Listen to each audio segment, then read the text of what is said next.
ሃሌሉያ! እልልታና ጭብጨባ እናምጣለት። ሃሌሉያ! የሚገባውን ክብር ለስሙ ይሁን። እንደገና እልልታና ጭብጨባ።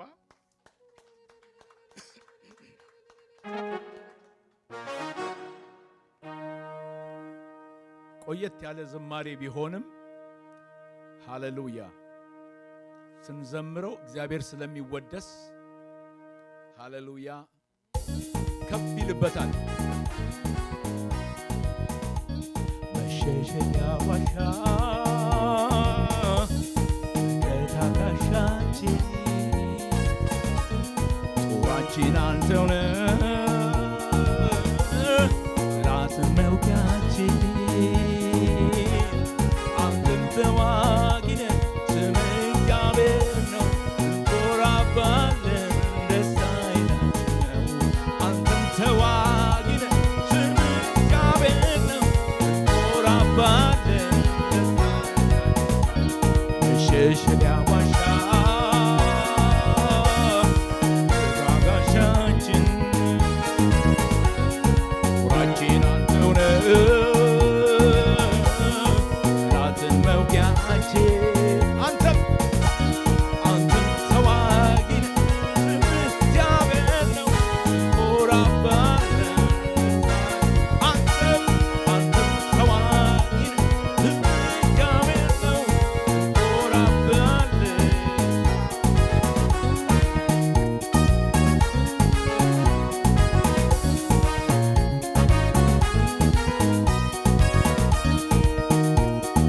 ክፉ ባርነት ከፈርዖን ግዛት ምድርና ጨለማ ሞት ከሰፈነበት ሕዝቦች ሲጮኹ ባርነት መሯቸው አንተነህ ተዋግተህ ነፃ ወጣሃቸው አንተነህ ተዋግተህ ነፃ ወጣሃቸው ከክፉ ባርነት ከፈርዖን ግዛት ብርሃን ጨልሞ ሞት ከሰፈነበት ሕዝቦቹ ሲጮኹ ባርነት መሯቸው አንተነህ ተዋግተህ ነፃ ወጣሃቸው አንተነህ ተዋግተህ ከክፉ ባርነት ከፈርዖን ግዛት ብርሃን ጨልሞ ሞት ከሰፈነበት ሕዝቦች ሲጮኹ ባርነት መሯቸው አንተነህ ተዋግተህ ነፃ ወጣሃቸው አንተን ተዋግተን ታወጣን።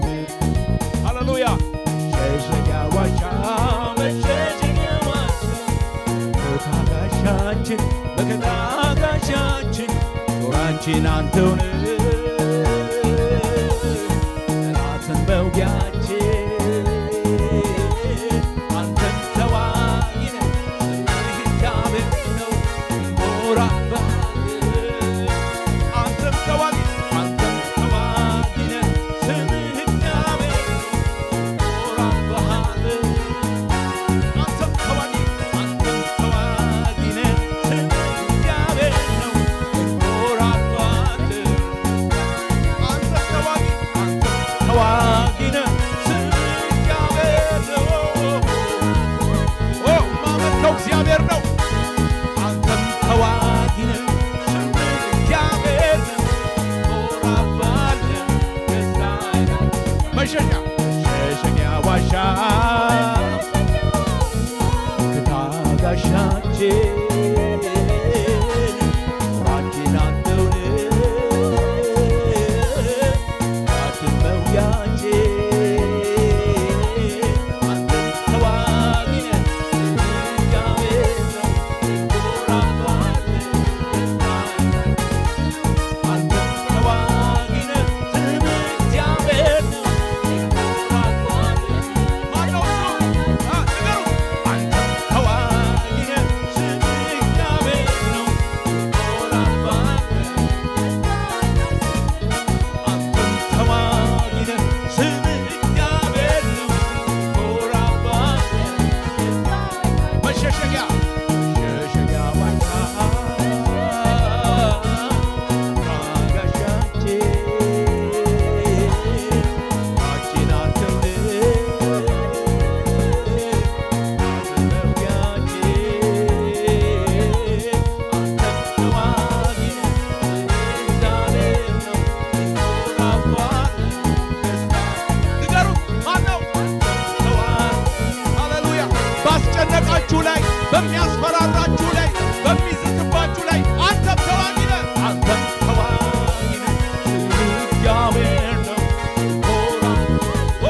አንተም ተዋጊ ነህ ስምህ እግዚአብሔር ነው እንኮራብሃለን። ብዙ በጥቂት ማዳን ማይሳንህ ፈጥነህ የምትደርስ ስምን ለሚጠሩ ድብቅ ጦር አለ አንተን ተዋጊው እንመካብሃለን የእኛ መከታ እንመካብሃለን የእኛ መከታ። በብዙ በጥቂት ማዳን ማይሳንህ ፈጥነህ የምትደርስ ስምን ለሚጠሩ ድብቅ ጦር አንተነ ጠላትን ምትመታ እንመካብሃለን የእኛ መከታ እንመካብሃለን የእኛ መከታ። መሸሸጊያ ዋሻ ጋሻችን መከታ ጋሻችን ጦራችን አንተው ነህ ጠላትን መውጊያችን አንተ ማለት አንተ ተዋጊ ነህ እግዚአብሔር እንኮራብሃለን። አንተ ተዋጊ ነህ እግዚአብሔር ነው እንኮራብሃለን። አንተም ተዋጊ ነህ እግዚአብሔር ነው እንኮራብሃለን። አንተም ተዋጊ ነህ እግዚአብሔር ነው እንኮራብሃለን። አንተም ተዋጊ ነህ ስምህ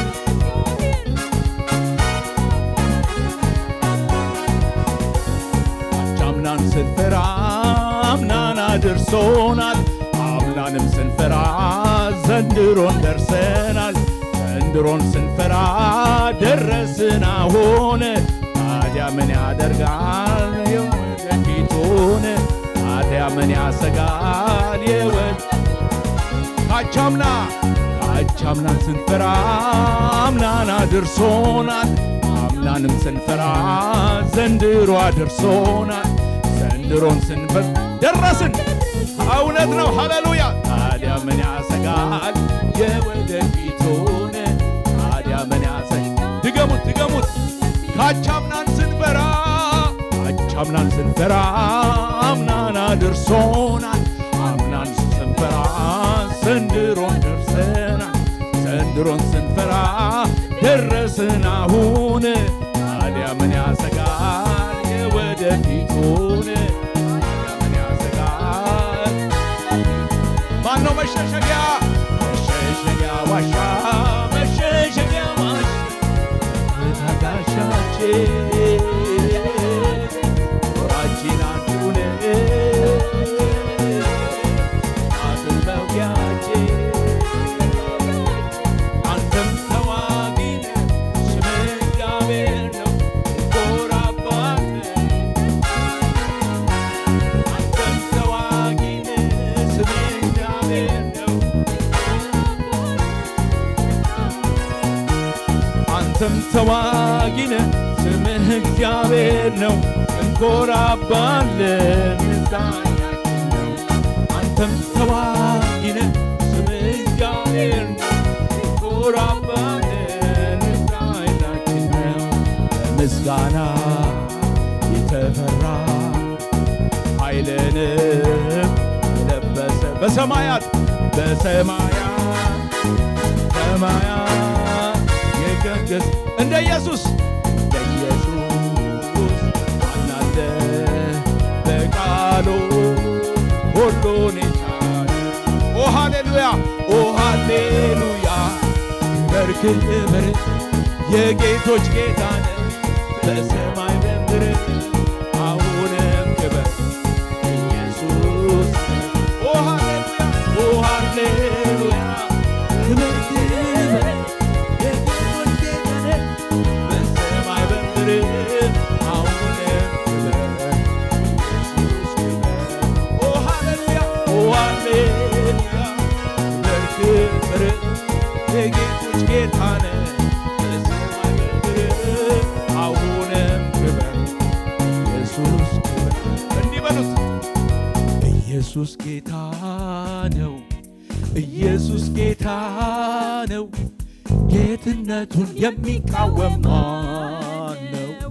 ኢየሱስ ጌታ ድገሙ እንዲህ በሉት ኢየሱስ ጌታ ነው። ኢየሱስ ጌታ ነው።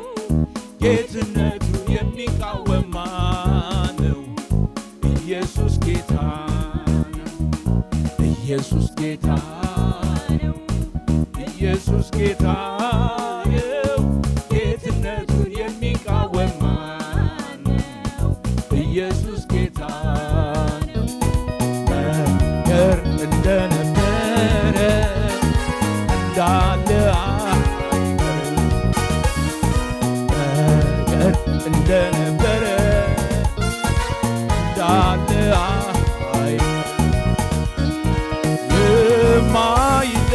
የማይለዋወጥ የማይቀያየር ጸንቶ የሚሆነው እግዚአብሔር ብቻ ነው። የማይለዋወጥ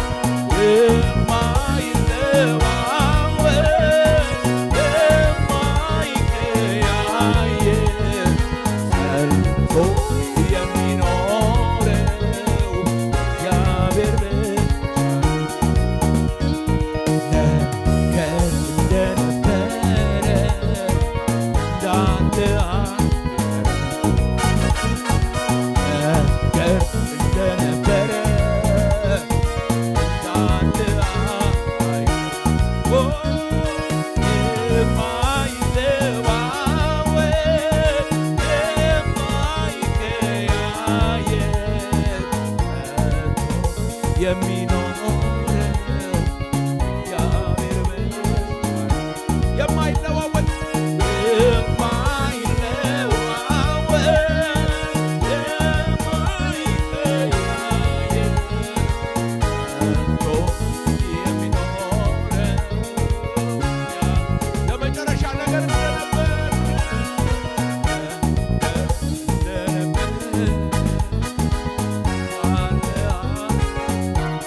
ለእግዚአብሔሩን እልልታና ጭብጨባ እናምጣለን። የማይለዋወጥ ጸንቶ የሚኖር አንድ ጌታ አለን። ሃሌሉያ! ክብር እናምጣለት። ሃሌሉያ! ሁሉ ያልፋል፣ ሁሉ ይለወጣል፣ ሁሉ ይሻራል። የማይለወጥ ጌታ አለን። ክብር ለእግዚአብሔር ይሁን። ጌታ ይባርካችሁ። እንቀመጣለን።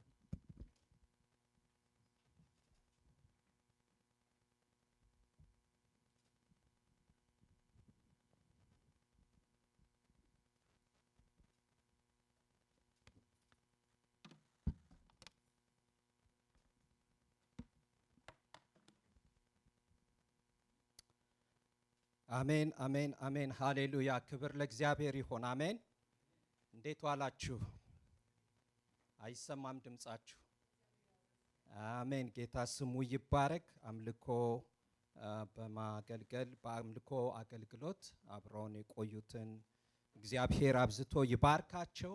ጌታ ይባርካችሁ እንበላቸው።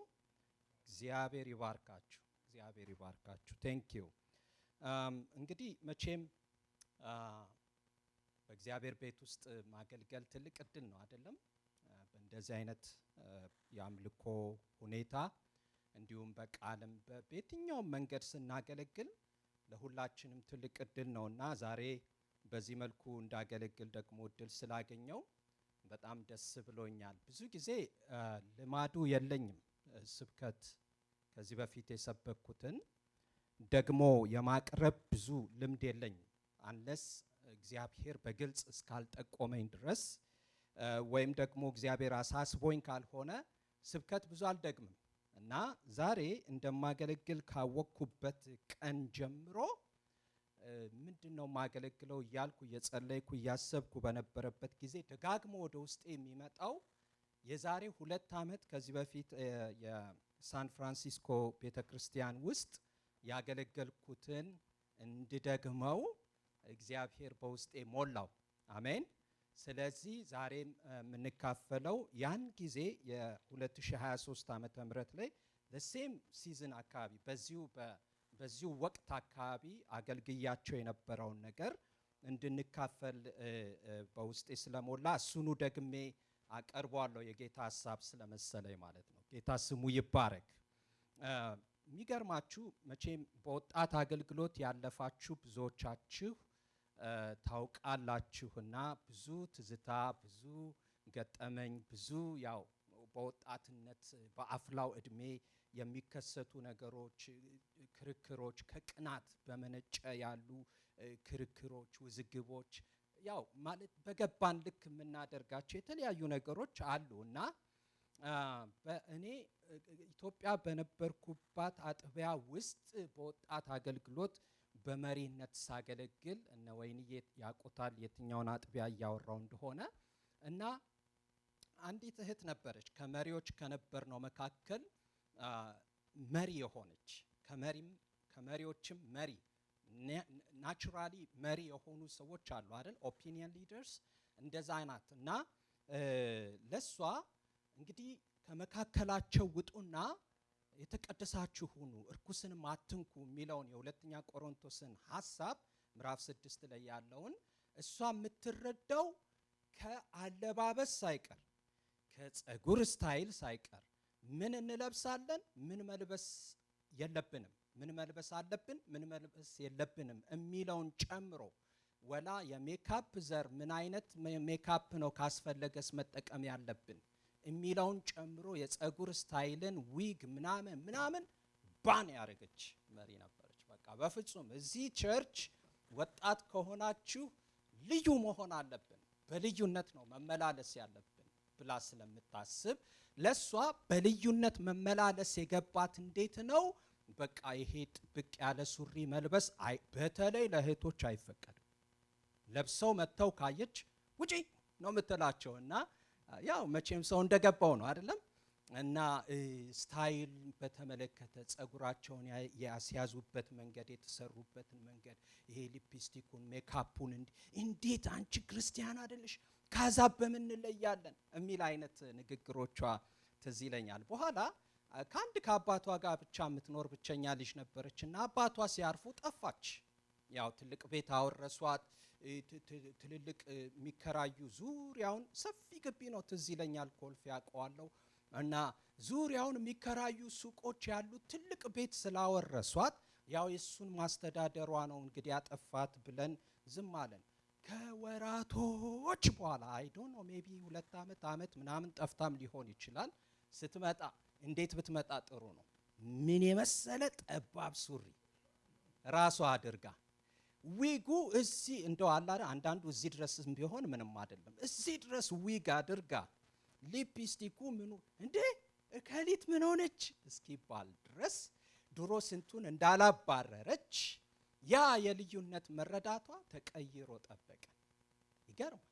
ስለዚህ በልዩነት መመላለስ ምንድነው የሚለውን ነገር እንድንጠይቅ የሚያደርግ ትምህርት እንድናስብ ትምህርት እንድንካፈል በውስጤ ላይ ሞላ ማለት ነው። አሜን ነው። ለመሆኑ በልዩነት መመላለስ ለእናንተ ምንድነው?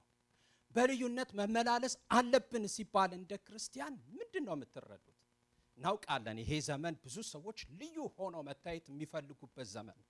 ልዩ ሆነው ልዩ መስለው መታየት ስለሚፈልጉም ደግሞ አንዳንዴ ውድ የሆኑ በልዩ ዲዛይን የተሰሩ ልብሶችን ለብሰው ይመጣሉ አይደለም? አንዳንድ ጊዜ ደግሞ የተለየ አይነት መኪና መግዛትና በዛ ልዩ ሆኖ መታየት ይፈልጋሉ። ብዙ አይነት ነገር በተለይ በዚህ በስታር ሙቪ ስታር በሆኑ ሰዎች መካከል ብትሄዱ ከሌ አዋርድ ተብሎ በሚጠሩ አዋርዶች ላይ ስታዩዋቸው የምታገኙት ነገር በጣም ይገርማቸዋል። ምንድነው እሱ? ለየት ብለው በካሜራ ፊት ቀጭ እየተደረገላቸው በልዩነት መመላለስ ይፈልጋሉ።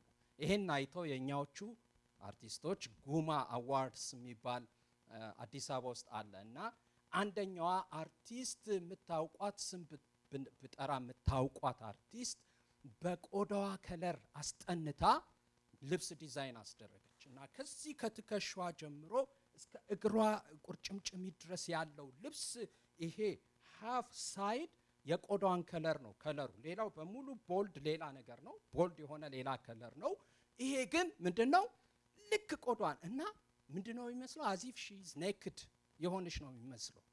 እና ጋዜጠኛው ቀርቦ ዛሬ ለየት ኖ ዛሬ በጣም የሚገርም አነጋጋሪ ልብስ ነው የለበሽውና ምን አነሳስቶሽ ነው ሲጠይቃት ከሁሉ ለየት ማለት ስለምፈልግ ነው አለች።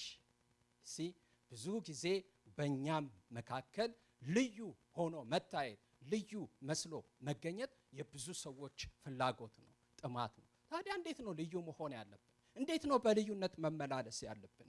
ከሁለተኛ ጢሞቴዎስ ምዕራፍ 3 በተቻለ መጠን ሳላረዝምባችሁ አጭር ነገር ቶሎ ተከፋፍለን እንድንጨርስ እፈልጋለሁ።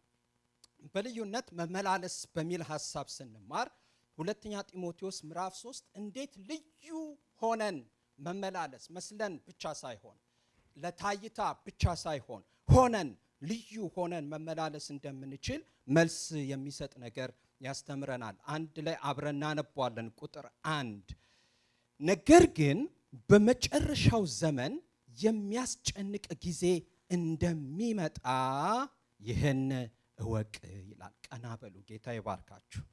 እዚህ ቁጥር 1 ላይ ስለ ልዩነት ምንም ፍንጭ የሚሰጥ ነገር የማናይበትን ነገር ግን ማስደንገጫ የሚመስል ማስፈራሪያ የሚመስል ለጆሮም የሚከብድ ነገር ሐዋርያው ጳውሎስ ሲናገር ትሰሙታላችሁ። ለጢሞቴዎስ ሲጽፍ ምንድነው ይመጣል ያለው ካለን ሊመጣ ስላለ ነገር ነው። ቁጥር 1 የተናገረው ያ ሊመጣ ያለ ነገር ደግሞ በመጨረሻው ዘመን ላይ ሊያስጨንቅ የሚፈልግ ጊዜ የሚያስጨንቅ ጊዜ እንደሚመጣ ይናገራል ማለት ነው።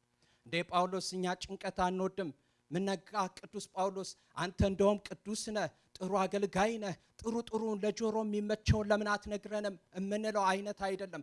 ቅጩን ሊሆን ያለውን መምጣት የተገባውን የማይቀረውን ነገር ሲናገር ሊመጣ ያለው ነገር ሁላችሁም ልታውቁት የተገባው ነገር ኤምፋቲክሊ ኤምፋሲስ ሰጥቶ ያስቀመጠልን ነገር የሚያስጨንቅ ጊዜ እንዲመጣ ይህን እወቅ፣ አይቀርም ይመጣል።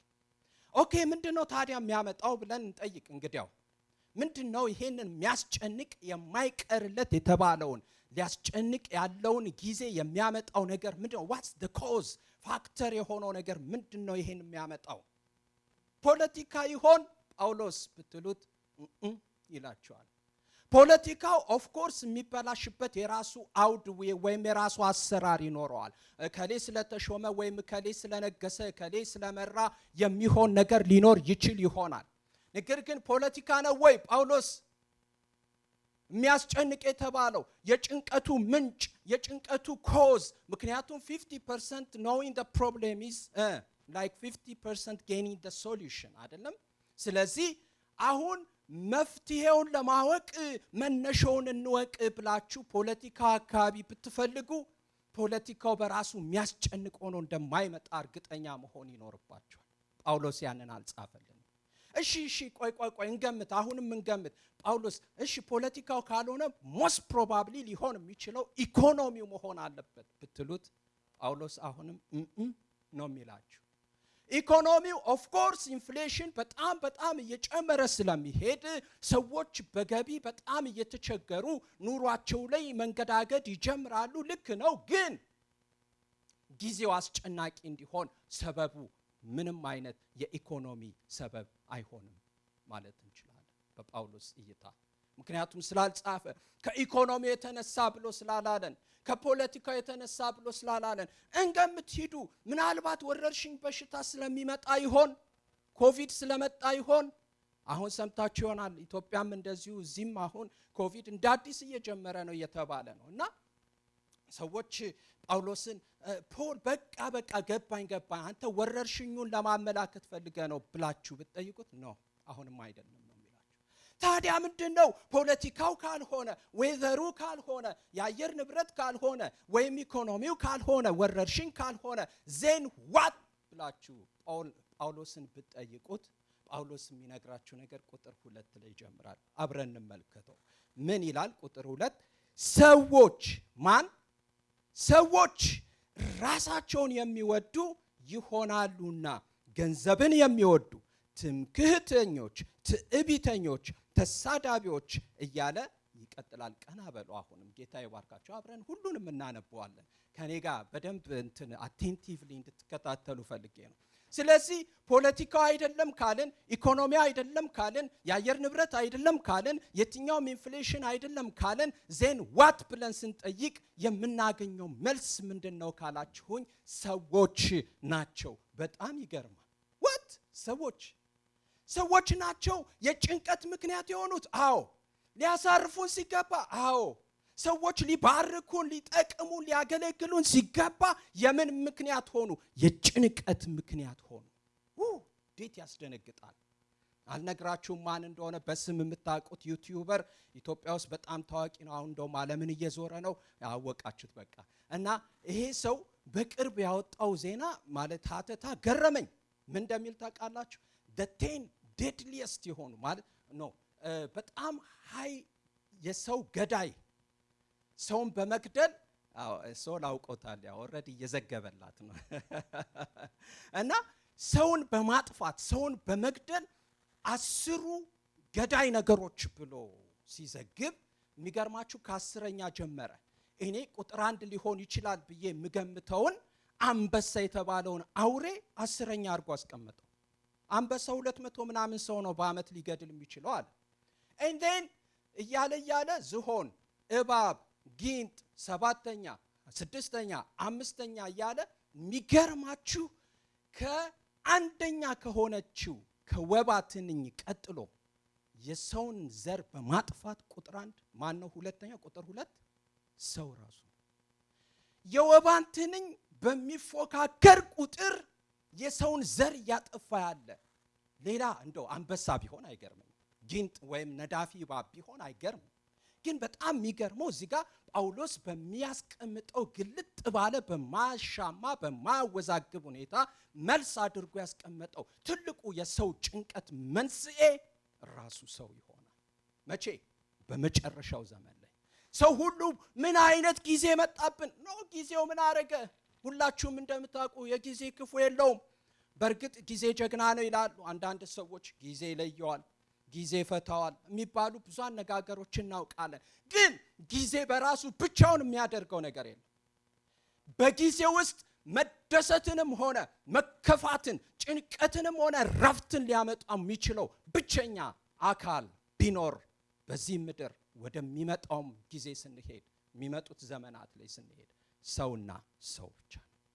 በጣም ይገርማል። ስለዚህ ሐዋርያው ጳውሎስ በዚህ ቦታ ላይ እነዚህ የሚያስጨንቅ መምጫ ምክንያት ሰዎች ከሆኑ እንግዲያው ስንት አይነት ሰው በዚህ ክፍል ውስጥ እናገኛለን? ጭንቀት ፈጣሪ ሰዎች ስንት ጎራ ውስጥ ተደልድለው ሊጠኑ ይችላሉ ብለን ብናስብ በሶስት ጎራ ሰዎችን ከፋፍሎ ያስቀምጥልናል። እዚሁ ቁጥር 3 ጀምረን ቁጥር 2 ጀምረን ሶስት አይነት የሰው አይነቶችን እንድንመለከት ፈልጋለሁ። የመጀመሪያው ከቁጥር 2 ከቁጥር 2 እስከ 5 ያለውን ላንብብና ምን አይነት ሰዎች እንደሆኑ እንመለከታለን።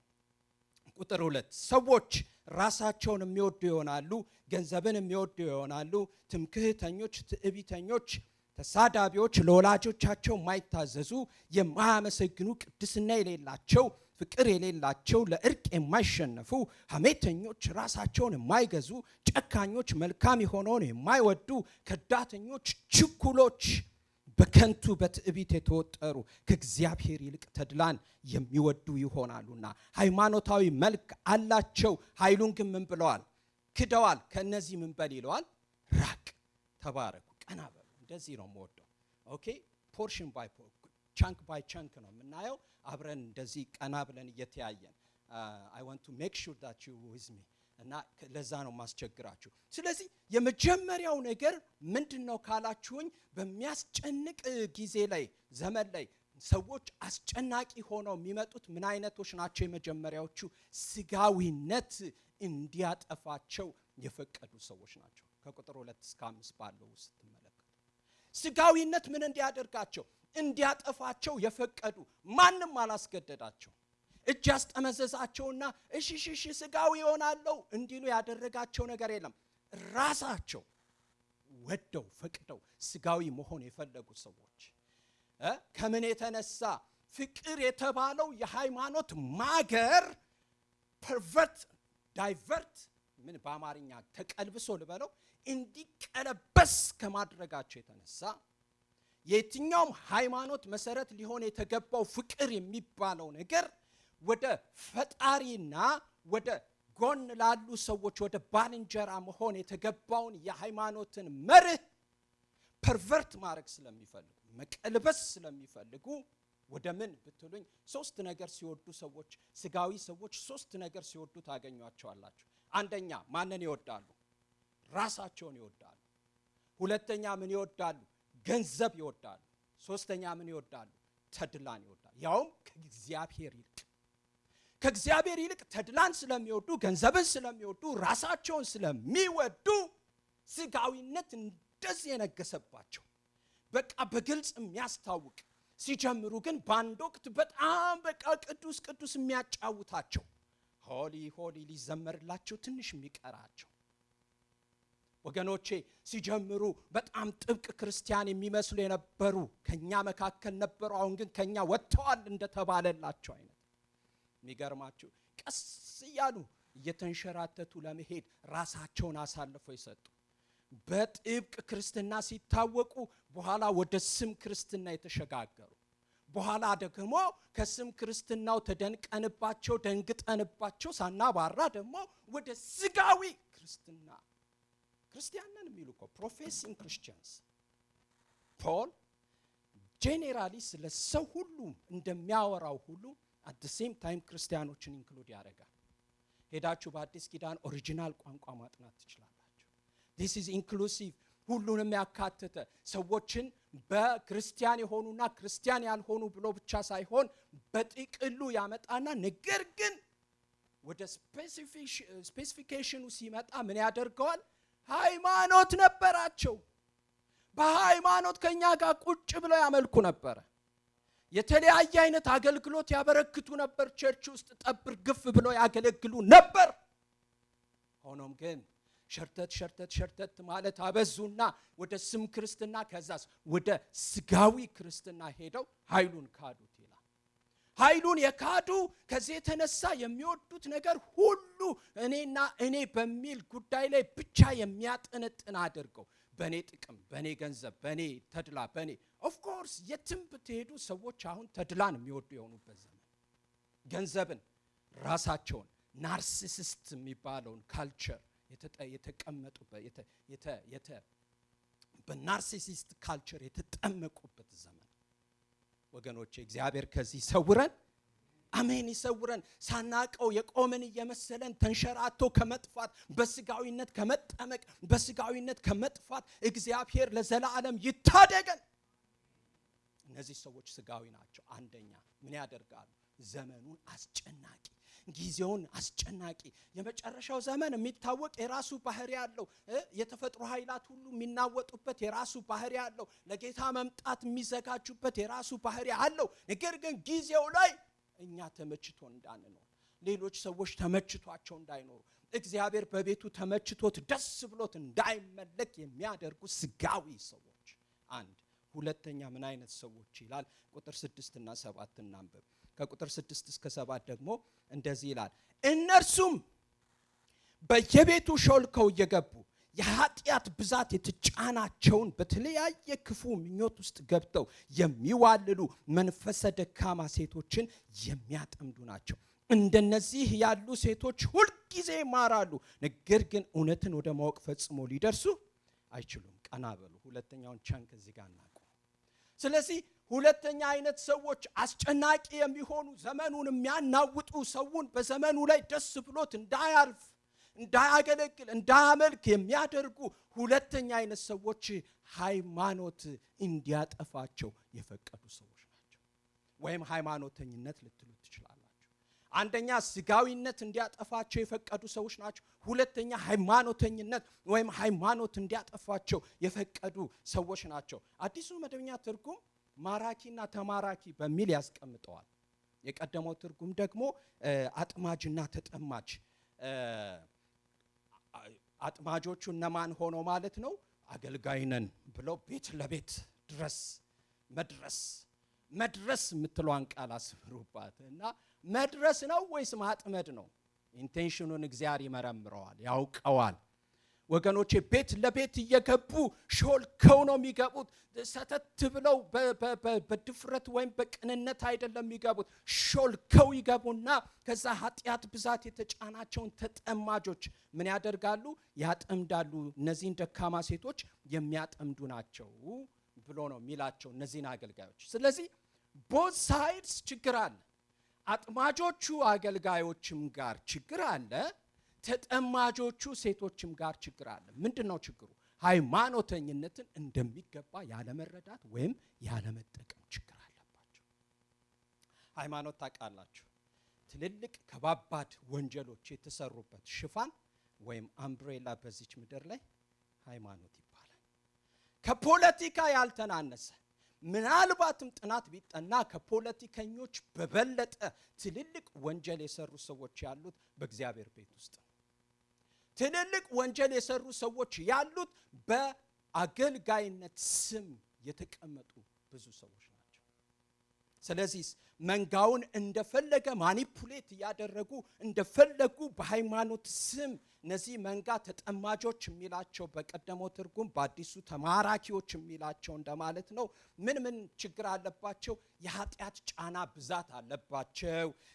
በክፉ ምኞት ውስጥ የገቡ ናቸው። ገብተው ይዋልላሉ። አንዴ እዚህ ናቸው ስትሏቸው እዛም ናቸው። መንፈሰ ደካማዎች ናቸው። እየተማሩ ደግሞ እውነትን ወደ ማወቅ የማይደርሱ ሴቶች ናቸው። ስለዚህ ተጠማጆቹም ችግር አለባቸው። መማር ግን ወደ እውነት አለመድረስ፣ መዋለል በጣም ከባድ ነገር ነው ወገኖቼ። ሃይማኖት ሰውን ሲያጠፋ እንዴት የሚያሳዝን ነገር ነው።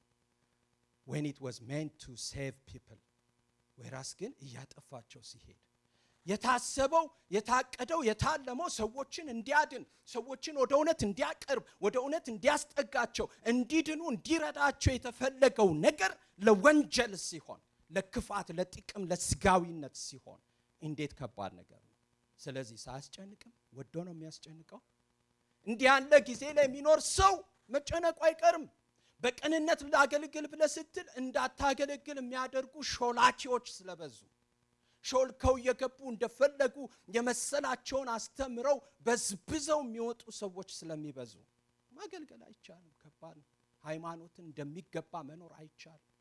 ሁለተኛ ብዙ እዚህ ላይ ጊዜ እንዳልወስድባችሁ ስለፈለኩ ነው። ስለዚህ ሃይማኖት በጣም ከባድ የሆነ መጥፊያቸው የሆኑ ሰዎች ችግር ናቸው። ሶስተኛ በዚህ ቦታ ላይ ለጊዜው አስጨናቂነት መንስኤ የሆኑ ምን አይነት ሰዎች ናቸው? ከቁጥር 8 ጀምሮ እናነባዋለን። አነብላችኋለሁ 8 እና 9 ኢያኔስና ያምበሬስም ሙሴን እንደተቃወሙት እነዚህም አእምሯቸው የጠፋባቸውና ከእምነት የተጣሉ ሰዎች ደግሞ እውነትን ይቃወማሉ። ይሁን እንጂ አይሳካላቸውም። ምክንያቱም የነዚያ ሰዎች ሞኝነት እንደተገለጠ ሁሉ የነዚህም ለሁሉ ግልጽ ይሆናልና ይላል። ቀና በሉ። አያችሁ፣ በዚህ ቦታ ላይ የምናገኛቸው ሶስተኞቹን ሰዎች ናቸው። እነዚህ ደግሞ ስብዕናቸው እንዲያጠፋቸው የፈቀዱ ሰዎች ናቸው። ዘመኑ እንዲያስጨንቅ የሚያደርጉ በዘመኑ ላይ በመጨረሻው ዘመን ላይ ጊዜው አስጨናቂ እንዲሆን የሚያደርጉ የሶስተኛ አይነት ሰዎች ስብዕናቸው እንዲያጠፋቸው የፈቀዱ ሰዎች ናቸው። ለምን? ከአእምሯቸው ከእምነት የተጣሉ ሰዎች ሆነው እውነትን የሚቃወሙ እንደ ምሳሌ ኢያኔስና ኢያምበሬስን ከሙሴ ጋር አያይዞ ይጠቅስልናል ማለት። ስለዚህ እዚህ ጋር ስትመለከቱ እነዚህ ሰዎች ትልቁ የሚታወቁበት ምክንያት ጠማማ በመሆን ለምን አንተ እንዲህ ታረጋለህ? ለምን እንደዚህ እንዲሆን ፈቀድህ? ብለው ሰዎች የራሳቸውን ጠማማ ስብዕና ተጠቅመው እየጠፉ በሚሄዱበት ሁኔታ ውስጥ አስጨናቂን ጊዜ ያመጡብናል ማለት። ሙሴን ተቃወሙት። በሚቃወም አይደለም፣ በሚያስቃወም ምክንያት ውስጥ ሆነው አይደለም የተቃወሙት። የሚገርማችሁ ነገር እውነትን ስለማይቀበሉ እውነትን የተቀሙ ሰዎች ስለሆኑ ነው። እንግዲህ እንደዚህ አይነት ሰዎች ካሉ ታዲያ ምንድነው መፍትሄው? እኔ ራሴ ከነዚህ ጎራ ውስጥ እንዳልመደብ ከነዚህ ሶስት አይነት ሰዎች ምን የሚያጠፋቸው ካላችሁኝ፣ የመጀመሪያው ጎበዝ ተማሪ የሚነግረኝ ማን ነው? የመጀመሪያው ምን እንዲያጠፋቸው የፈቀዱ ሰዎች፣ ስጋዊነት እንዲያጠፋቸው የፈቀዱ ሰዎች ጎራ ውስጥ እንዳልመደብ። ሁለተኛ ምንድነው? ሁለተኛው ሃይማኖት እንዲያጠፋቸው ከፈቀዱ፣ ሶስተኛ ስብዕናቸው እንዲያጠፋቸው ከፈቀዱ ጎራ ውስጥ እንዳልመደብ፣ ይልቅ ከእንደነዚህ አይነት ሰዎች ለየት ብዬ መታየት እንድችል። መታየት ብቻም አይደለም፣ መታየትማ ጥሩ ነገር ብቻ ነው። ግን ከመታየት ያለፈ ጠለቅ ያለ የሆኖ መገኘት ህይወት፣ ልዩ ሆኖ የመገኘት ህይወት እንዲኖረኝ ታዲያ እኔ ከነዚህ ሰዎች በምንድን ነው ልለይ የተገባው የሚለው ነው ትልቁ ጥያቄያችን ሊሆን የሚገባው። ዛሬ ይሄን መልሰን ካልወጣን እመኑኝ ከስረናል። ከሚያስጨንቁት ጎራ የሚያስጨንቅ ነገር አጥንቶ ብቻ የተበተነ ጉባኤ ነው የሚሆንብን። ስለዚህ እኔ ከነዚህ ሶስት አይነት አስጨናቂነትን ከሚቀበሉ ከሚያራምዱ ሰዎች በምን ልለይ ይገባል ብለን ከጠየቅን የመፍትሄው አካል መሆን የምትፈልጉ ከሆነ በሁለት ነገሮች ልዩ ሆነን መመላለስ የምንችልበትን አይተን እንጨርሳለን። አንደኛ፣ እንዴት ነው በልዩነት መመላለስ የምንችለው? ከእንደዚህ አይነት ሰዎች ይልቅ ለየት ብለን የምንመላለሰው? ቁጥር 10 አንተ ግን ሃሌሉያ እዛ ጋር እከሌ ግን ያምበሬስ ምናምን ሲቃወሙ እንደዚህ ሲሉ ሃይማኖት ሲያጠፋቸው ብሎ የቆየውን ታሪክ ባንዴ ቀይረውና ባንድ ጊዜ ቀለብሰውና እነሱ እንዲህ ናቸው እንደዛ ናቸው እንደዛ ሆኖ አስጨንቀውናል። አንተ ግን ሃሌሉያ when it comes to አምሳል she's different እንዲባል she's unique እንዲባል ጋሽ አዲስ እሳቸውንም አትንካ እሳቸው ልዩ ናቸው የሚባል እንዲሆን በእኛ ዘመን ድሮ እንደነበረው ጥንት እንደነበረው ቶሚ ሲባል he's different, he's unique, he's distinct እሱን አትንካ እሱ ከኛ ጎራ አይመጥነውም የሚባል እንዲሆን። አሜን ነው ወይ? አረ ቅዝቃዜ አሜን ነው እንዴ? እኔ እዚህ በሙቀት ላልቅ ነው በስብከቱ ሙቀት፣ እናንተ አሜን ትላላችሁ። አረ አሜን። እኔ ጋር ሲመጣ is different ፍሬንድ ሌላ ታሪክ ነው። ሃሌሉያ። አንተ ግን ይለዋል ጢሞቴዎስን፣ ሰዎች እንዲህ ናቸው፣ አዎ እንደዛም ናቸው፣ አዎ እንደዚህ ስለሆኑ ያስጨንቃሉ፣ አዎ ጊዜውን አስጨናቂ ያደርጋሉ። but when it comes to me ዳጊ ከተባለ ለየት ማለት ያለብኝ ነገር እዚህ ጋር ተጽፏል። ምንድነው እሱ? አንተ ግን ትምህርቴን፣ አካሄዴን፣ ዓላማዬን፣ እምነቴን፣ ትዕግስቴን፣ ፍቅሬንና ጽናቴን ሁሉ ታውቃለህ። ስደቴና መከራዬን በአንጾኪያ፣ በኢቆንዮን፣ በልስጥራን የደረሰብኝን ሁሉ የታገስኩትንም ስደት ታውቃለህ። ጌታ ግን ከነዚህ ሁሉ አዳነኝ። በእርግጥም በክርስቶስ ኢየሱስ በእውነተኛ መንፈሳዊ ሕይወት መኖር የሚወዱ ሁሉ ይሰደዳሉ ብሎ ያቆማል። ቀና አላችሁ? ቴንኪዩ። በጣም ግሩም ተማሪዎች አሉኝ። ደስ ይላል። ሁሌ እንዲህ አይነት ንቁ ተማሪ ማገልገል እንዴት ጥሩ እንዴት ደስ ይላል መሰላችሁ። እና ተመልከቱ፣ አንተ ግን ብሎ የሚነግረው በልዩነት የመመላለሻው መንገድ ወይም ቁልፉ ሁላችንም መቼም ሪሞትም ይሁን ማኑዋልም ይሁን ቁልፍ ይኖረናል አይደል? ለተሽከርካሪዎቻችን ኦፍ ኮርስ ያ ቁልፍ ከሌለ አትገቡ መኪናችሁ ውስጥ። ልክ ነኝ? አንደስ ካልሰበራችሁት። የዚህ የልዩነት ተመላላሽ ሰው የምትሆኑበት የአንተ ግን ኤክሴፕሽን በእናንተ ህይወት ሊሰራ የሚችለው በቅዱሳን አባቶች ፈለግ መመላለስ ስንጀምር ነው። አሜን። በቅዱሳን አባቶች ፈለጋቸውን ተከትለን የቅዱሳን አባቶች ፈለግ ይገርማቸዋል። ትጥሳለ ብቻ አይደለም፣ አንዳንድ ጊዜ መጣስም የለም የሚልም ጭምር። ስደቴን ታውቃለህ፣ መከራዬን፣ የታገስኩትን አያችሁ። ሁሉ ጊዜ እምነቴን ብቻ አይደለም፣ ፍቅሬን ብቻ አይደለም፣ ጽናቴን ብቻ አይደለም፣ ትዕግስቴን ብቻ አይደለም። አንዳንድ ጊዜ መውደቄንም እንድታይ ድካሜንም እንድታይ በዚህ የደረሰብኝን በዛ የደረሰብኝን ስደቴን መከራዬን ምኔን ሁሉ እንድታይና በዚህ ፈለግ እንድትመላለስ ፈልጋለሁ። እንግዲያው እህቶቼና ወንድሞቼ ስሙኝ፣ በዚህ ምሽት በግልጥ በእግዚአብሔር መንፈስ ኃይል ልንገራችሁ አይደለም። እከሌ ግን ሲባል ልዩነት እንዲታይባችሁ እንዲመሰከርላችሁ የምትፈልጉ ከሆነ በቅዱሳን አባቶች ፈለግ እንመላለስ። ቅዱሳን አባቶች ባላንስ አድርገው ይኖሩ ነበር። ድካማቸውንም ብርታታቸውንም ምሳሌ በሚሆን ሌጋሲ ትተውልን ያለፉ ሰዎች ናቸው።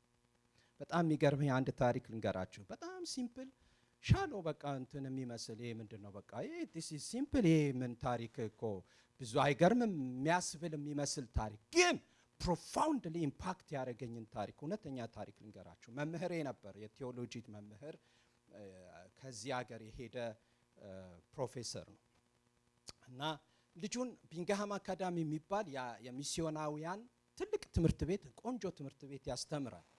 ማለት ማስተማር ፈልጎ አስገባው ገና አንደኛ ክፍል። እንግዲህ አንደኛ ክፍል ተማሪ ስንት ዓመት ቢሆነው ነው? ማክሲመም 7 ዓመት ቢበዛ 8 ዓመት አይደለም። በኋላ ይሄ መምህራችን ፕሮፌሰሩ በሚያገለግልባት አጥቢያ ውስጥ በሽምግልና የሚያገለግል የተወደደ በንግግሩ፣ ባካሄዱ፣ በአመለካከት፣ ባስተሳሰቡ፣ በሚያቀርበው የመፍትሄ ሐሳብ፣ በአመራሩ በጣም የተወደደ ቸርቿ በጣም የምትወደው የምታደንቀው ሰው የነበረ ሰው መልቀቂያ አስገባ። ከሽምግልና ያሰናብቱኝ ብሎ መልቀቂያ ደብዳቤ አስገባ ከሌኮ ተብሎ ሲነገር ሰማን። ከዛ ሰው ሁሉ ገረመው። ይህን የመሰለ ሰው ሲያስተምር በጣም ኮምፕተንት የሆነ ሲያገለግል፣ ሲያካፍል፣ ፕሮግራም ስብሰባ ሲመራ ምናምን በቃ ለቸርቿ በረከት የሆነ ሰው ምን ነካው? ምን አገኘውና ነው መልቀቂያ ያስገባው ሲባል ይጠይቅ ተብሏል። የተጠየቀ ቀን ምን መልስ ቢሰጥሩ ነው? እከሌ ምን ሆነ ነው? እኛ እኮ በጣም እንወድሃለን፣ ተጠቅመንብሃል፣ ለምንድን ነው መልቀቅ የፈለግከው ባሉት ጊዜ ምን መልስ ሰጠ? በጣም የገረመኝ፣ ለአንዳንዶች ሙድ እንደመያዝም አድርጓቸዋል መልሱን ሲሰሙ። እኔ ግን በጣም የገረመኝ ነገር ነው። ምን አላሉ? ልጄ 6 ወር ባልሞላ ጊዜ ውስጥ 3 ጊዜ ወላጅ አምጣ በመባሉ ምክንያት ቤቴን በአግባቡ እንዳላስተዳደርኩ ስለተሰማኝ የእግዚአብሔርን ቤት ደግሞ የማገለግልበት አቅም እንደሌለኝ ነው የወሰንኩት። ወይም ልጄ በ6 ወር ባልሞላ ጊዜ 3 ጊዜ ወላጅ አምጣ መባሉ እኔ ቤቴን በአግባቡ እየመራው እንዳልሆነ ማሳያ ስለሆነ ከዚህ የተነሳ መጀመሪያ ቤቴን ልምራ ብዬ ነው። ዋት አንዳንዶች ይሄውን ምክንያት ይሆናል። ይሄን የመሰለ ሰው እንዲህ ያለ ጸጋ ያለው በጣም የሚጠቅም ሰው እንዴት ብለው በጣም ሙድም እንደመያዘ ይሄ እኮ ምክንያት አይደለም የምነካው። አሁን ይሄ ሲሊ ምክንያት አይደል እንዴ? ኧረ ዝም ብሎ ሰው ስንት ነገር ውስጥ ተዘፍቆ ያገለግል የለም እንዴ ምናምን አይነት ነገር ሲሉ እኔ ግን ልቤ ተነካ። ዋው አልኩኝ። ምን አይነት ሌጋሲ ነው? ምን አይነት ፈለግ ነው? ምን አይነት ምሳሌነት ነው? ወገኖቼ ሆይ አባቶቻችን እንዲህ ባለ የቅዱስ አካሄድ ፈለግ ትተውልን የሄዱ ብዙዎች አሉን። አሜን። እንደ ደመና የከበቡን በህይወታችን ውስጥ ብዙ በጎውን ነገር የሚያሳዩን እኔ በጣም ደስ ከሚሉኝ ቁጥሮች ዕብራውያን ምዕራፍ 13 ቁጥር 7 ላይ ምንድነው የሚለው? የእግዚአብሔርን ቃል የተናገሯችሁን ዋኖቻችሁን ምን በሉ ይላል? አስቡ ይልና ከዛ የኑሯቸውን ምን እያያችሁ ፍሬ እያያችሁ በእምነታቸው ምን በሏቸው ይላል?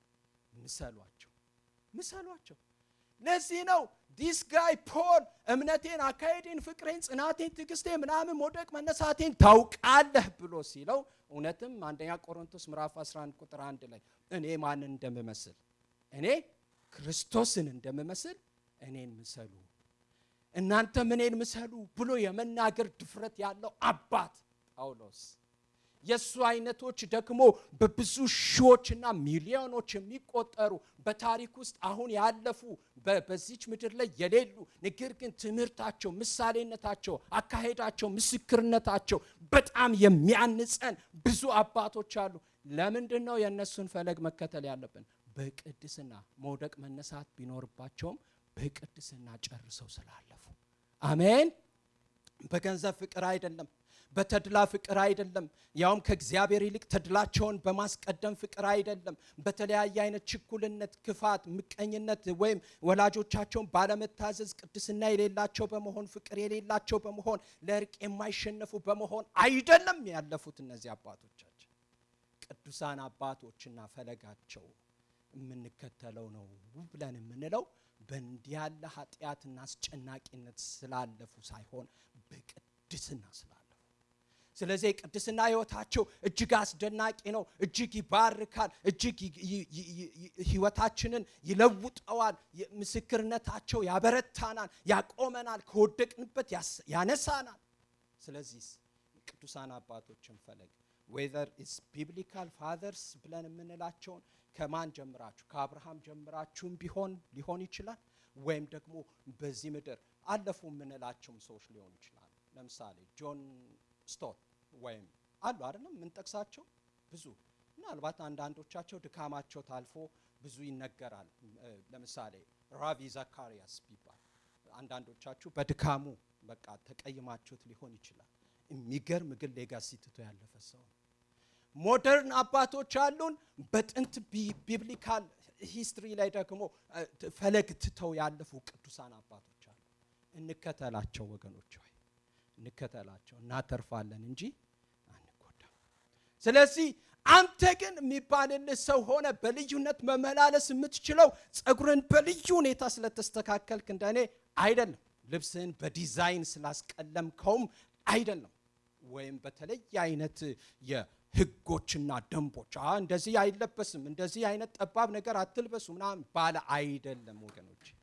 ቅዱሳን አባቶች እንዴት ኖሩ፣ እንዴት ልከተላቸው ባለ ግን የመፍትሄ ሰው መሆን ይቻላል። አሜን። ሁለተኛ ተናግሬ ጨርሳለሁ። ሁለተኛ በጣም ይባርከኛል። ቁጥር 14 ላይ ለስንተኛ ጊዜ? ለሁለተኛ ጊዜ ይደግመውና ቁጥር 14 አንተ ግን እነከሌ ከሌ እንደዚህ ናቸው የሚሆኑት፣ አንተ ግን ቁጥር 14 በተማርከውና በተረዳኸው ጽና። ይህን ከማን እንደተማርከው ታውቃለህና ከሕፃንነትም ጀምረህ በክርስቶስ ኢየሱስ በማመን መዳን የሚገኝበትን ጥበብ ሊሰጡ የሚችሉትን ቅዱሳት መጽሐፍት ታውቀሃል። ቅዱሳት መጽሐፍት ሁሉ የእግዚአብሔር መንፈስ ያለባቸው ናቸው፣ ለማስተማር፣ ለመገሰጽ፣ ለማቅናት፣ በጽድቅ መንገድ ለመምከር ይጠቅማሉ። ይኸውም የእግዚአብሔር ሰው ለመልካም ሥራ ሁሉ ብቁ ሆኖ እንዲገኝ ነው ይላል። ክብር ለኢየሱስ ይሁን። ወገኖቼ ሁለተኛው በልዩነት የምንመላለስበት ጥልቁ ቁልፍ ሚስጥር ምንድነው ካላችሁኝ በቅዱሳት መጽሐፍት ፈለግ መመላለስ ነው። የመጀመሪያው በቅዱሳን አባቶች ፈለግ መመላለስ ነው። አዎ። ሁለተኛው ደግሞ በቅዱሳት መጽሐፍት ፈለግ መመላለስ ነው።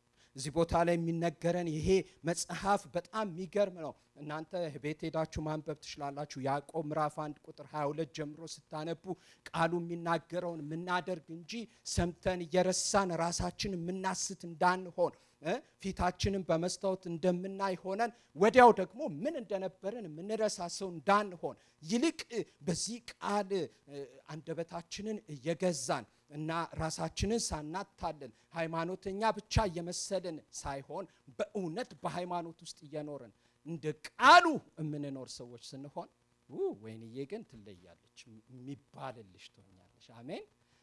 አዎ ሶል ግን ይለያል የሚባልለት እሱ ጋር ሲመጣ የሚባልልን መሆን እንጀምራለን። ሌላ እውነተኛ ታሪክ ልጨምርላችሁና በዚህ ዘጋለሁ። ይህ እውነተኛ ታሪክ አዲስ አበባ ውስጥ ነው የተፈጸመው።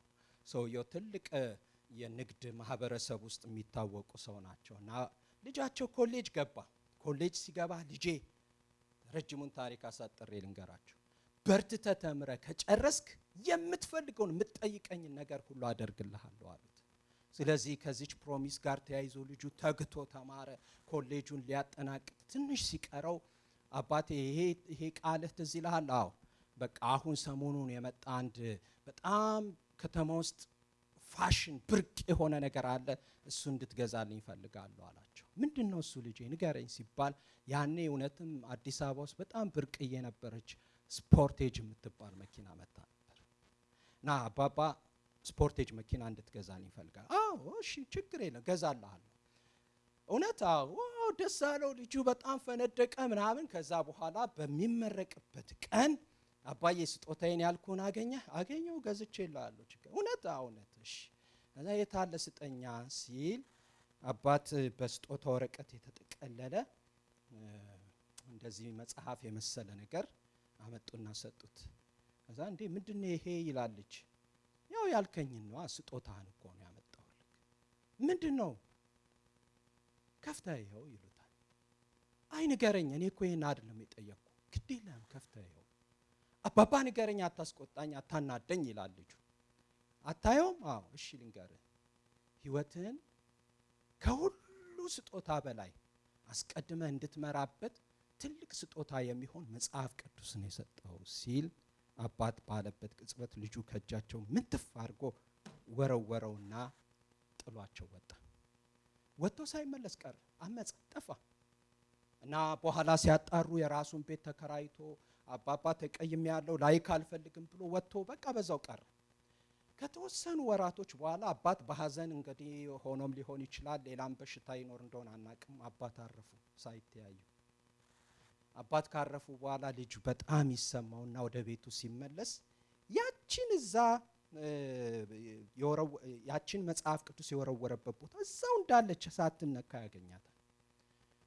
አይ አባቴ ለዚህ ነበር የተቀየምኩ፣ ባጭሩ አጣውክ ምናምን እያለ ሲከፍተው የመጀመሪያው ገጽ ላይ ምን ቢያገኝ ጥሩ ነው? ማስታወሻ ወረቀትና የመኪና ቁልፍ። ማስታወሻው ምን ይላል? በጣም የሚያሳዝን ልክ እንደዚህ ይሄ አሁን ለኔ የተጻፈልኝ ማስታወሻ ነው የጥንቷ ቤተ ክርስቲያን የሰጠችኝ። ልክ እንደዚህ አይነት ማስታወሻ ምን ይላል? ልጄ እንኳን ደስ አለ፣ ኮርቼ ባሃለሁ። ከሁሉ የሚቀድመው ስጦታ የእግዚአብሔር ቃል ነው።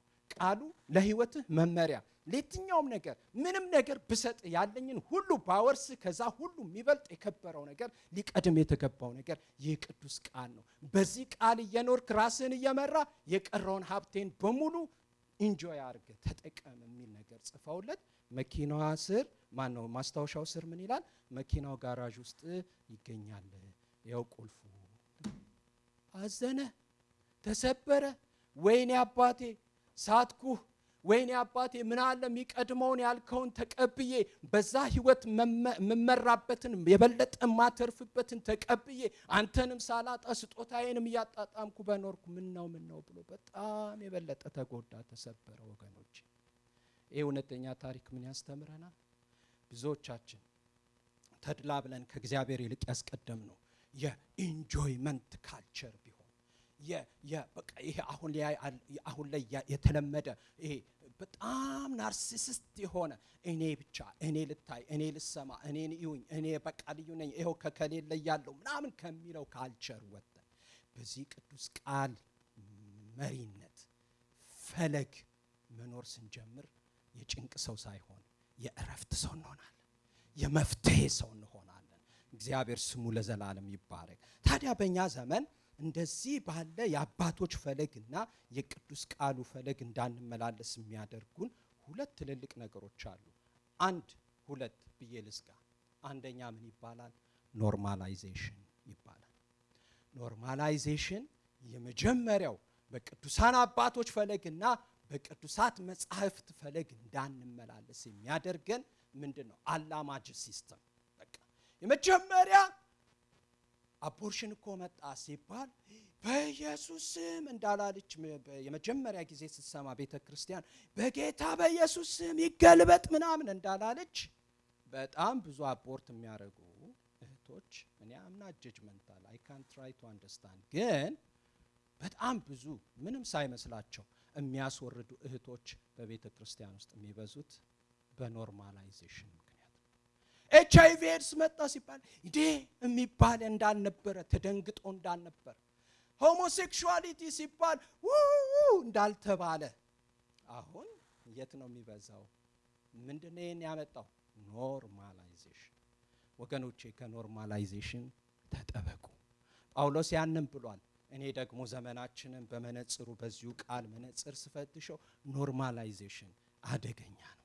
እየቆየን ስንሄድ ሱሪ አታጥብቡ ብለን ስንጨቃጨቅ የነበርን ሰዎች አንደኛ ጠባብ ሱሪ በቃ ጠባብ ለብሶ እንደመጣው ሰው እንደተባለው መጀመሪያ መግቢያ ላይ ወገኖቼ በራሱ ጠባብ ሱሪ መልበስ በራሱ ችግር ላይሆን ይችላል። እንደው ነገሩን ነው ምሳሌው ይገባቸዋል። ኮንሴፕቱ እንድትወስዱልኝ ነው የምፈልገው። ኖርማላይዜሽን አደገኛ ነው። በጣም የሚያላምዱ ብዙ አስተሳሰቦች፣ ብዙ አድቨርታይዝመንቶች፣ ብዙ ቢዝነስ ኮሜርሻልስ፣ ብዙ ነገሮች፣ ብዙ ሶሻል ሚዲያዎች በህይወታችን ላይ እንደ ጉድ እየመጡ ናቸው። እንጠበቅ። ሁለተኛ ኮንሱመሪዝም በእኛ ዘመን ያለ ትልቁ ችግር የመፍትሄ ሰው ሆነን እሷ ግን ትለያለች እንዳይባልልን የሚያደርግ ትልቁ ችግር ኮንሱመሪዝም። ኮንሱመሪዝም የመጣውን ሁሉ ግባ በለው በሞቴ አይነት እንደማለት ነው። ግባ በለው ምን ችግር አለው? የምግብ ነገር ሲሆን ምግብ ኮንሱመር፣ የምግብ ኮንሱም የሚያደርግ ካልቸር፣ ኢንፎርሜሽን ሲሆን ኢንፎርሜሽን ኮንሱም፣ ፋሽን ሲሆን ፋሽኑን ኮንሱም፣ የሆነ በቃ ቴክኖሎጂ መጣ ሲባል ሁሉን ነገር አፋሽ ሆነ። እኔ አማርኛ ቃል ስላላገኘሁለት ኮንሱመሪዝም በሚለው ሁሉን ነገር ከሌላው እኩል ግር ብለን የምንሻማበት ኮንሱመሪዝም የሆነ ካልቸር እንዳይኖረን። እነዚህ ነገሮች ሲበዙ ታውቃላችሁ ዲዘርንመንት ከህይወታችን ይጠፋል። መለየት እናቆማለን። የከበረውን ከተዋረደው መለየት እናቆማለን። እህስ የጭንቀት ፈጣሪ አንዱ የቦርድ አባል ሆነን ነው የምንጨርሰው። እንዲህ ከመሆን ይጠብቀን። እንዴት ነው በጽድቅ በቅድስና የመፍትሄ ሰው ሆነን ለልዩነት ተመላላሽ ለልዩነት ተመልካች ሳይሆን በልዩነት የሚመላለሱ መሆን የምንችለው? አንደኛ በቅዱሳን አባቶች ፈለግ መመላለስ እንችል። ሁለተኛ በቅዱሳት መጽሐፍት ፈለግ መመላለስ ስንችል። እህቴ አምሳል ወደዚህ ትመጣና በጸሎት እንጨርሳለን። ሃሌሉያ። እስቲ ጌታን እያከበርን እንጸልያለን። ጌታ የተናገረንን እያሰብን በእውነት ምላሽ እየሰጠን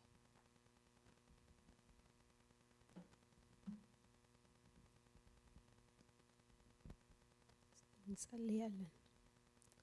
ቃሉን የላከልን እግዚአብሔር ስሙ ይባረክ። አሜን አሜን። እግዚአብሔር አምላክ የተመሰገነ ይሁን። እግዚአብሔር አምላክ ሆይ እናመሰግንሃለን የምክር ቃልህን ስለላክልን። የዘላለም አምላክ እግዚአብሔር ሆይ ዝግ ብለን ዘለግ ብለን እግዚአብሔር አምላክ ሆይ በቃልህ እውነት እንድንመላለስ ተለይተን እንደተጠሩ ሰዎች፣ ጻድቃን እንደተባሉ ሰዎች፣ ቅዱሳን እንደተባሉ ሰዎች፣ የእግዚአብሔር እንደተባሉ ሰዎች በተለየ ወይም በልዩነት እንድንኖር እግዚአብሔር አምላክ ሆይ መሆን ያለብንን አካሄድን፣ አደራረግን፣ አወጣጥን፣ አገባብን፣ አኗኗርን ስለተናገርከን የዘላለም አምላክ እግዚአብሔር ሆይ ራሳችንን እንድናይ ስለመከርከን በጌታ በኢየሱስ ክርስቶስ ስም አመሰግንሃለሁ። የዘላለም አምላክ እግዚአብሔር ሆይ ዓለም ምስክር አይደለንም። እግዚአብሔር አምላክ ሆይ መጽሐፍ ይመሰክራል። የእምነታችን ጀማሪና ፈጻሚ ክርስቶስ ኢየሱስ ይመሰክራል። እርሱ የመላእክትን ዘር አልያዘም የአብርሃምን እንጂ እንደኛ ሰው ሆኖ በዘመኑ ባለው እግዚአብሔር አምላክ ሆይ ፈተና ያለፈ የእምነታችን ጀማሪና ፈጻሚ ክርስቶስን ተመልክተን ጉዟችንን እንድንፈጽም መጽሐፍ ይመክረናል። ደግሞም አባቶች በዙሪያችን ያሉ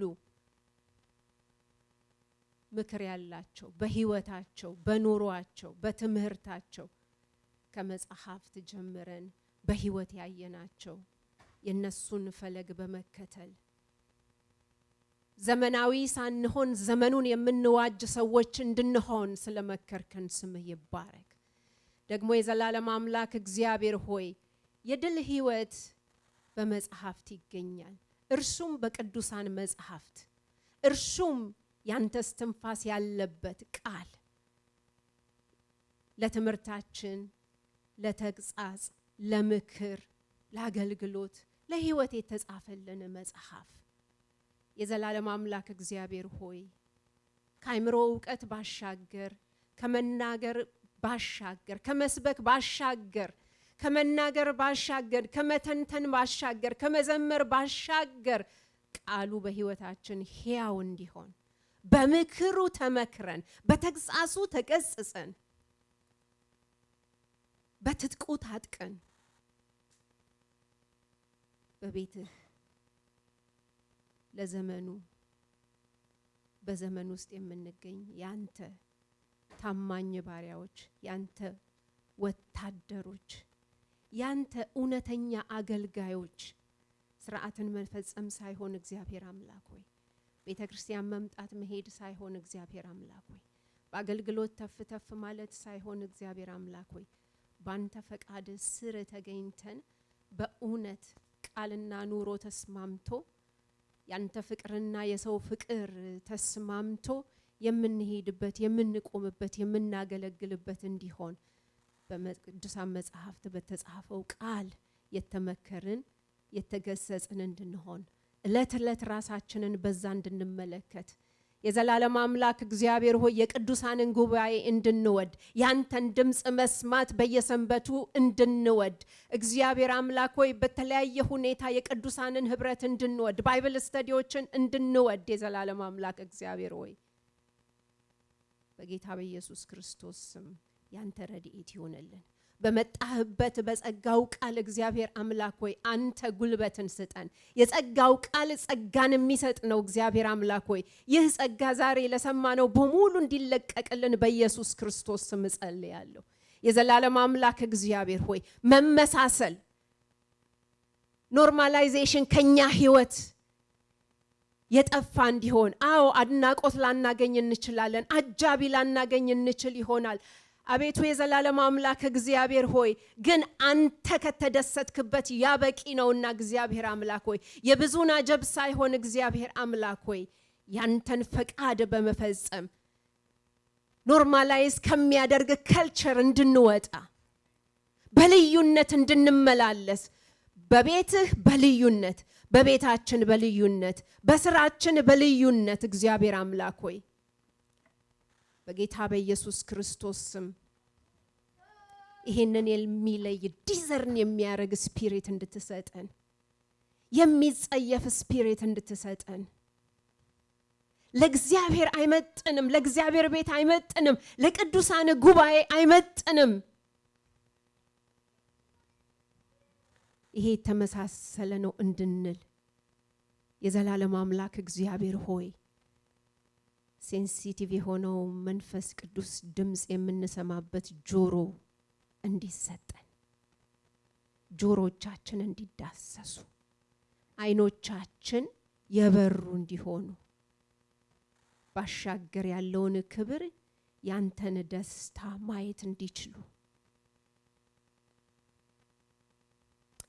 የዘላለም አምላክ እግዚአብሔር ሆይ በውጭ ሲሆን አሸንፎ ማለፍ ቀላል ነው።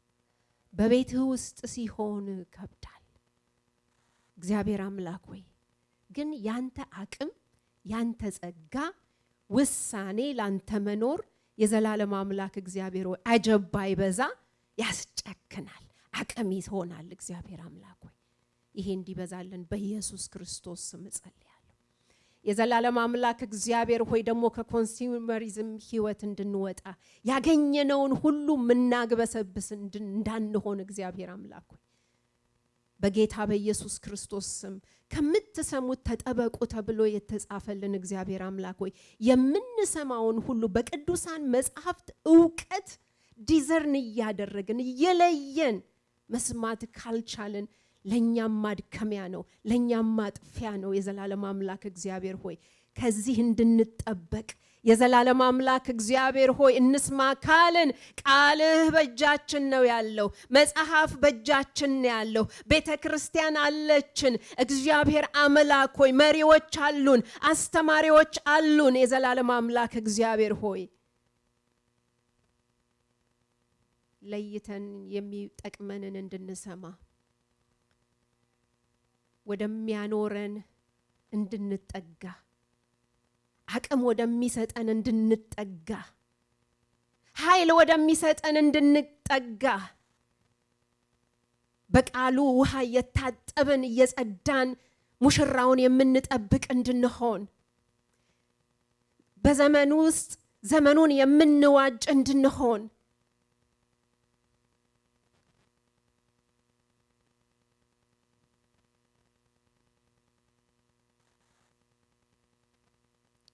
ብዙ ከምናልፍበት ሁኔታዎች አይዟችሁ ድምጾችን መስማት ብንፈልግም አይዟችሁ በጊዜው በሰዓቱ ካንተ ዘንድ ሲሆን ብቻ ነው መልካም። ዘመኑን የሚያሻግር እውነትን የሚናገሩ ቃልን የሚያስተምሩትን እንድንሰማ ምርጫችን ነገን የሚያሻግረውን ህይወት ነገን የሚያጸናውን ህይወት አንተ ግን እስከ መጨረሻው ጽና ተብሎ እንደተጻፈ የጸና ህይወት ይዘን ክርስቶስ አንተ ታማኝ ባሪያ የሚለን እንድንሆን የዘላለም አምላክ እግዚአብሔር ሆይ በዚህ ጸጋ እንድትደግፈን ልባችን ወደኛ እንዲመለስ ታደሰ አይምሮ እንዲሆንልን አንተን ብቻ መፈለግ እንዲሆንልን በቃልህ ብቻ መመከር እንዲሆንልን በቃልህ ብቻ መስማት እንዲሆንልን በጌታ በኢየሱስ ክርስቶስ ስም እንጸልያለን።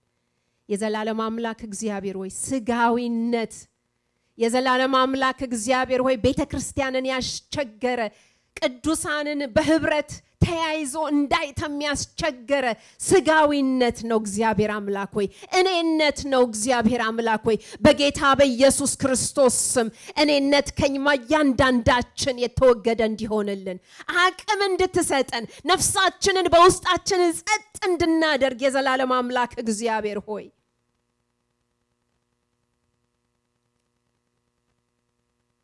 በመንፈሳዊነት ህይወት መመላለስ እንድንችል መንፈሳውያን እንድንሆን እናንተ ግን መንፈሳውያን የሆናችሁ ተብሎ በመጽሐፍ እንደተጻፈ በእውነት መንፈሳውያን እንድንሆን በቃልህ የምንመራ እንድንሆን ለመንፈስህ ድምጽ የታዘዝን እንድንሆን ከዛም ባሻገር ለወንድሞቻችን የምንጠነቀቅ እንድንሆን ወንድሜን የሚያሰናክል ከሆነ የምንል እንድንሆን የዓለም ግርግርና ክብር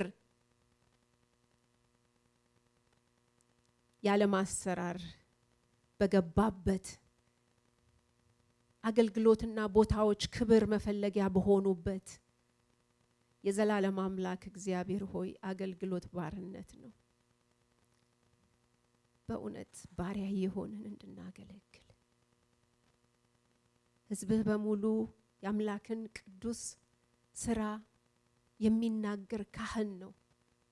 ዝቅ ባለ መንፈስ የሚያገለግል ባሪያ እንዲሆን ስጋዊነትን የምንገልበትን ማንም በኋላዬ ሊመጣ የሚወድ ራሱን ይካድ ዕለት ዕለት መስቀሉን ተሸክሞ ይከተለኝ እንደሚል ቃልህ በእውነት እግዚአብሔር አምላክ ሆይ ደቀ መዝሙርህ እንዲህ ያለ ሰው ነው። አንተን የሚከተል ሰው እንዲህ ያለ ሰው ነው። ቃልህም አስቀምጧል። በኋላዬ ሊመጣ የሚወድ ራሱን ይካድ፣ መስቀሉንም ተሸክሞ ዕለት ዕለት ይከተለኝ ተብሎ እንደተጻፈ ራሳችንን እየካድን ዕለት ዕለት ሕይወታችንን እየመዘንን እንድንሄድ የዘላለም አምላክ እግዚአብሔር ሆይ ብርቱ ጸጋ ይለቀቅልን ዘንድ፣ ማስተዋል ይሆንልን ዘንድ፣ ረድኤትህ ይረዳን ዘንድ እግዚአብሔር አምላክ ሆይ በኢየሱስ ክርስቶስ ስም ጸልያለሁ። የዘላለም አምላክ እግዚአብሔር ሆይ ሃይማኖተኝነት፣ በቃል የተከሸነ ሃይማኖተኝነት እንዳይገዛን፣ በአገልግሎት ስም በስጦታ ስም እግዚአብሔር አምላክ ሆይ በተቀበልነው ስጦታ ስም እግዚአብሔር አምላክ ሆይ የጥፋት አገልጋዮች እንዳንሆን፣ ለቤትህ ድካም እንዳንሆን፣ ለሕዝብህም ድካም እንዳንሆን፣ ለሕዝብ መሰናከያ እንዳንሆን፣ በውጭ ላለው መሰናከያ እንዳንሆን፣ በውስጥ ላለው መሰናከያ እንዳንሆን የሃይማኖተኝነትን ካባ ከላያችን ላይ እንድትቀድ በኢየሱስ ክርስቶስ ስም ጸልያለሁ። የሃይማኖተኝነት ካባ የተቀደደ ይሁን። በሃይማኖተኝነት ስም፣ በአገልጋይነት ስም፣ በክርስትና ስም የሚጠፉ ጥፋቶችን እግዚአብሔር አምላክ ሆይ በዛ ውስጥ እንዳንገኝ እግዚአብሔር አምላክ ሆይ ይህንን ቅዱስ ጉባኤ ባሮችህን፣ አገልጋዮችህን ጠቅላላ እግዚአብሔር አምላክ ሆይ በስምህ የተጠሩትን በምድር ላይ ያሉትን ይልቁንም ደግሞ በየአጥቢያዎቻችን በእኛ ቤተ ክርስቲያን እግዚአብሔር አምላክ ሆይ በዋናዋም በፎንታና በዚህ ያለው እግዚአብሔር አምላክ ሆይ ይህ ክፉ ያለ ዕውቀት የሆነ ከእያንዳንዳችን የተገፈፈ ይሁን። ያልነውንም እንኖር እንድንሆን፣ በእውነት በባርነት እንድንገኝ፣ ቃላችንና ሕይወታችን አንድ እንዲሆን፣ መፈለጋችን አንድ እንዲሆን፣ አንተ በምታይበት እይታ የታየ የሆነ እንደሆነ ያወቅን እንድንመላለስ በኢየሱስ ክርስቶስ ስም ጸልያለሁ። የዘላለም አምላክ እግዚአብሔር ሆይ ደግሞ ጸልያለሁ የማንነታችን ተግዳሮት፣ የስብዕናችን ተግዳሮት በተለያየ አቅጣጫ ባለንበት ሁኔታ እግዚአብሔር አምላክ ሆይ ለቤተ ክርስቲያን ተሰናስኖ አለመሄድ፣ ለቅዱሳን ተሰናስኖ አለመሄድ፣ እነዚህ ሶስት ነገሮች እግዚአብሔር አምላኮች ክፉ ተግዳሮታችን ናቸውና እግዚአብሔር አምላክ ሆይ በጌታ በኢየሱስ ክርስቶስ ስም ጸልያለሁ። ጸጋህ ይርዳን፣ ጸጋህ ይርዳን፣ ጸጋህ ይርዳን፣ ጸጋህ ይርዳን። ጥበብ ከጸባኦት ይለቀቅልን፣ ዕውቀት ከጸባኦት ይለቀቅልን፣ መረዳት ይሁንልን። ዛሬ መረዳት ይሁንልን፣ ዛሬ ዊዝደም ይሁንልን። የዘላለም አምላክ እግዚአብሔር ወይ ከአእምሮ ዕውቀት ባሻገር አንደርስታንዲንግ ይሁንልን፣ ከአንደርስታንዲንግ ባሻገር ዊዝደም ይሁንልን። መንገዳችንን እያየን ኑሯችንን፣ አወጣጣችንን፣ ህብረታችንን እያየን የምንመላለስበት አንተን እየፈራን የምንመላለስበት አንተን እየፈራን የምንያያዝበት አንተን እያየን የምንሰናሰንበት የዘላለም አምላክ እግዚአብሔር ሆይ ዊዝደም ዛሬ ይለቀቅልን። ይህ እንዳይሆን በተለያየ አቅጣጫ የሚገዳደር የክፉ ስራ በናዝሬቱ በጌታ በኢየሱስ ክርስቶስ ስም የተመታ ይሁን። ቋንቋን የሚደባልቅ እህት ከወንድሙ ተያይዞ እንዳይሄድ በቋንቋ እንዳይግባባ የሚያደርግ ክፉ ቋንቋው የሱ የተደባለቀ ይሁንበት በጌታ በኢየሱስ ክርስቶስ ስም። የቋንቋ መደባለቅ ለክፉ ይሁን በኢየሱስ ክርስቶስ ስም። ከያጥቢያዎቻችን ላይ የተነሳ ይሁን በናዝሬቱ በጌታ በኢየሱስ ክርስቶስ ስም። በእግዚአብሔር ዘንድ የነበረው ሐሳብ፣ በክርስቶስ ዘንድ የነበረው ሐሳብ፣ ወንድሜ ከኔ ይሻላል የሚለው ሐሳብ፣ የትህትና ሐሳብ ቅዱሳንን ሁሉ ያገኘ እንዲሆን በኢየሱስ ክርስቶስ ስም ጸልያለሁ። እግዚአብሔር አምላክ ሆይ በምህረትህ ጸጋ ይለቀቅልን፣ በምህረትህ ዕውቀት ይለቀቅልን፣ በምህረትህ አንደርስታንዲንግ ይሆንልን፣ በምህረትህ ጥበብ ይብዛልን። እናመሰግንሃለን ስለላክልን ሕያው ቃል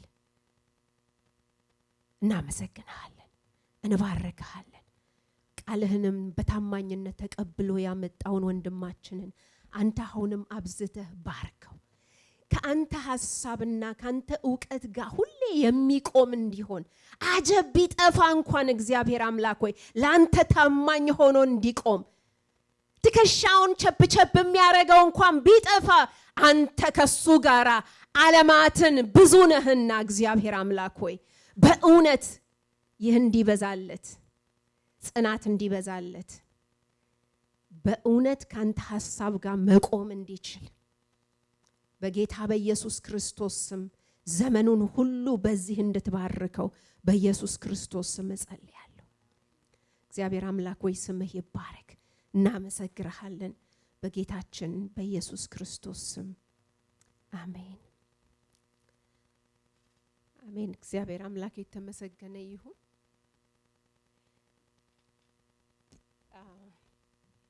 በአስራትና በመባ የምናመልክበት ጊዜ ነው። ሰለሞን ወደዚህ መጣና ይጸልይልናል።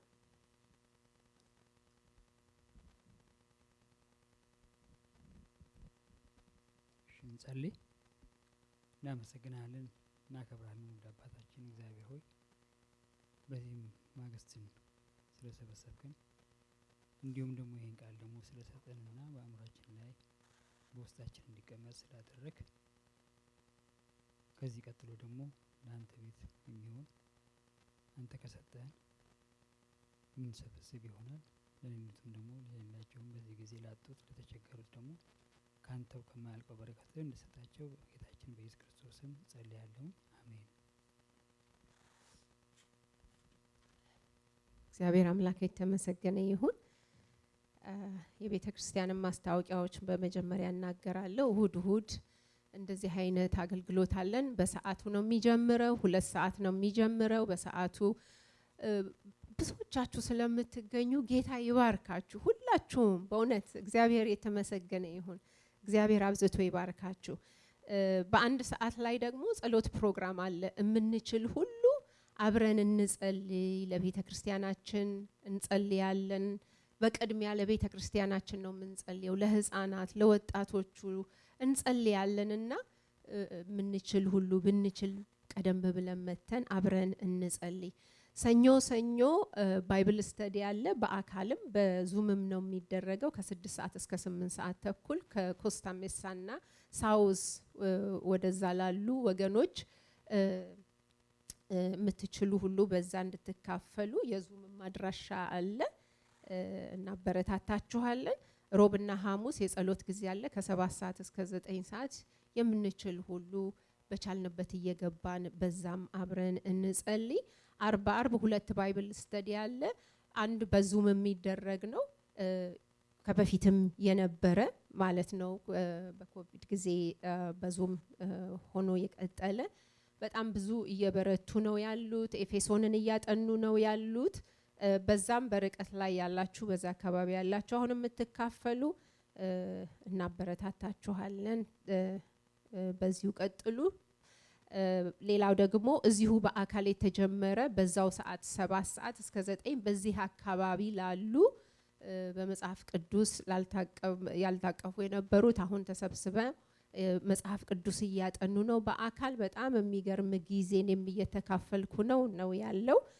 በዚህ አካባቢ የምትገኙ በአካል መገኘት የምትችሉ ወገኖች አብራችሁ ታደሙ ብለን እናበረታታችኋለን። ኤቭሪ አደር ፍራይዴ ደግሞ የያንግ አደልት ፕሮግራም አለ። በ7 ሰዓት ነው የሚጀምረው። የሚቀጥለው ፕሮግራም በኦክቶበር 17 ነው የሚሆነው። መተው የሚያገለግሏቸው አገልጋዮች አሉ፣ ፓስተሮች አሉ። ልጆቻችሁ እንድታበረቷቸው አርብ ቀን ስለሆነ እናንተ ቀደም ብላችሁ እንድትነግሯቸው ፕሮግራማቸው ላይ ጆት እንዲያደርጉት እንዲይዙት አጀንዳቸው ላይ አበረታቷቸው። አገልጋዮችንም የምንጋብዛቸውን አገልጋዮች እንዳያዳክማቸው ማለት ነው። እነሱ የሚዳከሙ አይደሉም፣ ግን አበረታቷቸው። እግዚአብሔር አምላክ የተመሰገነ ይሁን። ሌላ ከቤተ ክርስቲያን ማስታወቂያ ውጪ ማለት ከዚህ ከአጥቢያዋ ቤተ ክርስቲያን ውጪ የዜና እረፍት አለ በቤተ ክርስቲያን በሎስ አንጀለስ ቤተ ክርስቲያን። ከዚህ ላስት ዊክም ተናግረናል። አዲስ መኩሪያውን ቶማስ ካወጣልን በስልክ ላይ ማውጣት ይችላል። ኦኬ የአዲስ መኩሪያው ወደ ጌታ እንደሄደ ሰምታችኋል። ላስት ዊክም ተናግረናል። ሌላው ደግሞ እሱን የቀብር ስነ ስርዓት ማስፈጸም ጠቅላላ በሙሉ በቤተ ክርስቲያን ላይ ነው ያለችው ቤተ ክርስቲያን ብቻ ናት። ስለዚህ ወጪውን ከመቃብር ስፍራ ጀምሮ ያለውን ነገር ሁሉ ቤተ ክርስቲያን ናት የምትሸፍነውና በዚህ በመዋጮ እባካችሁ እንድትተባበሩ ትላለች ቤተ ክርስቲያን። በዜል ለምትሰጡ ሰዎች በሎስ አንጀለስ ዜል መስጫ 213-418-8204 213-418-8204 ዜል ማድረግ እንችላለን። ሚሞ ላይ ግን አዲስ ብለን እንጽፋለን። ቼክም የምንጽፍ ሰዎች አዲስ ብለን በሚሞ ላይ እንጻፍ። የቀብር ስነ ስርዓቱ የሚሆነው ሮብ ነው። የፊታችን ሮብ ኦክቶበር 8 ከ9 ሰዓት እስከ 11 ሰዓት 55 ድረስ በቸርች ሰርቪስ ሜሞሪያል ሰርቪስ ይደረጋል። በ12:45 ላይ ቀብር ስነ ስርዓት ከዛው ወደ ቀብር ይኬዳል። አድራሻው ግሌን ሄቨን ሻሎም ሜሞሪያል ፓርክ የሚባል ነው። አድራሻው 13017 ሎፔዝ ካኒየን ሮድ ሲልማር ካሊፎርኒያ 91342። የቀብር ስነ ስርዓቱ የሚሆነው 12:45 ነው። ሌላው ዜና እረፍት ያለው አማረች ታደሰ አንዳንዶቻችን ታቋታላችሁ። ባለቤቷ ወደ ጌታ ሄዷል። በቤቷ ሰው አታስተናግድም። ኦክቶበር 12 ግን ከፌሎሺፕ ከኤልኤ ቸርች ፕሮግራም በኋላ ቸርች ትቀመጣለች። መድረስ የምንፈልግ ሁሉ በዛ ልናገኛት እና ልንደርሳት እንችላለን። ሌላው ማስታወቂያ የጾምና የጸሎት ጊዜ ነው። ከኦክቶበር 6 እስከ 26 ድረስ የጾም ቤተክርስቲያን ጾምና ጸሎት አዛለች። ነገ ኦክቶበር 6 መቼ ነው? ነገ ነው የሚጀምረው ማለት ነው። ስለዚህ ጠዋት ቸርች የሚገኙ ሰዎች ያው ቸርች ሄደው ይጸልያሉ ከ10 እስከ 1 ኤሌ አካባቢ ያሉ ማለት ነው። ማታ ከ6 ሰዓት እስከ 8 ሰዓት ጸሎት ይደረጋል። ለ3 ሳምንት ይሄ ነው የሚሆነው ማለት ነው። የጸሎት ስልክ መግቢያው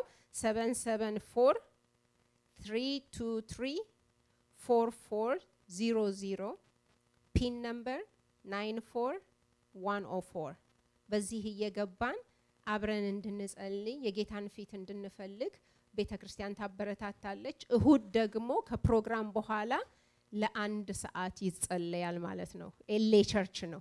ስለዚህ እኛ ጋር ምን ይሆናል ማለት ነው?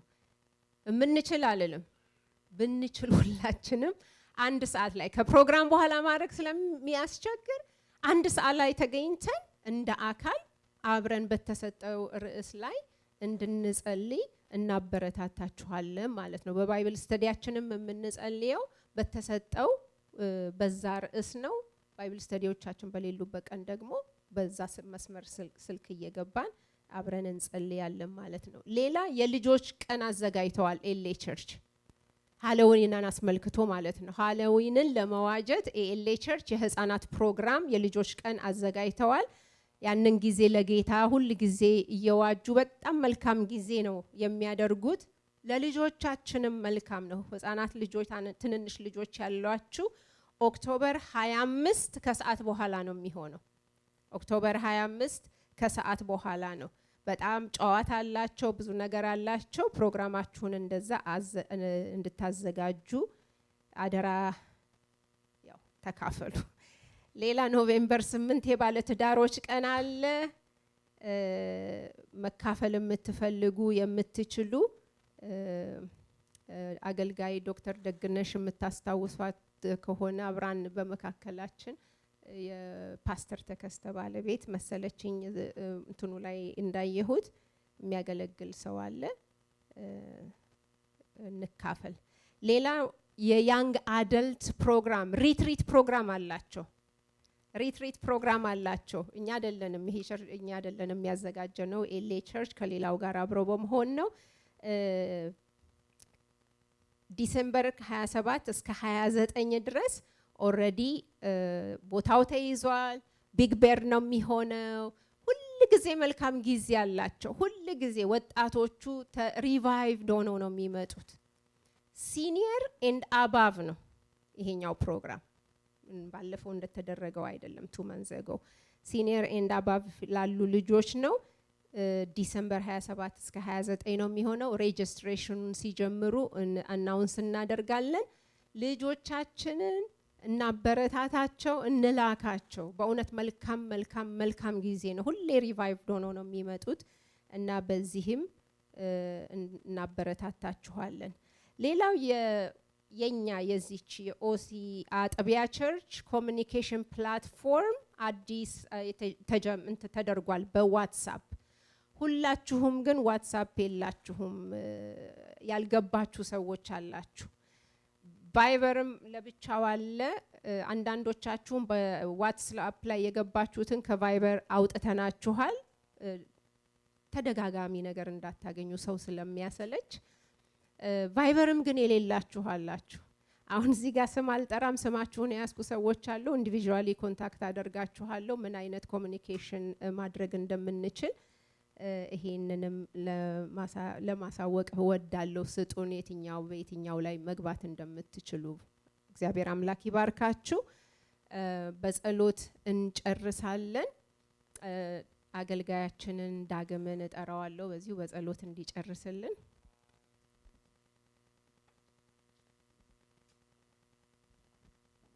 እንጸልይ። አምሳል ጌታ ይባርክሽ። አባት ሆይ ስምህ ለዘላለም የተባረከ ይሁን። ስለሰጠህን መልካም ጊዜ ሁሉ እጅግ አድርገን እናመሰግንሃለን። ጌታ አባት እግዚአብሔር ሆይ እንደ ቃልህ እንድንኖር ጸጋን አሁንም እንድጨምርልን በኢየሱስ ስም ጸለይን። ህብረታችንን ጊዜያችንን ሁሉ ባርክልን በኢየሱስ ስም አሜን። ተባረኩ። ጌታ ይባርካችሁ። እንደ ካህን በአብ በወልድ አልልም ብዬ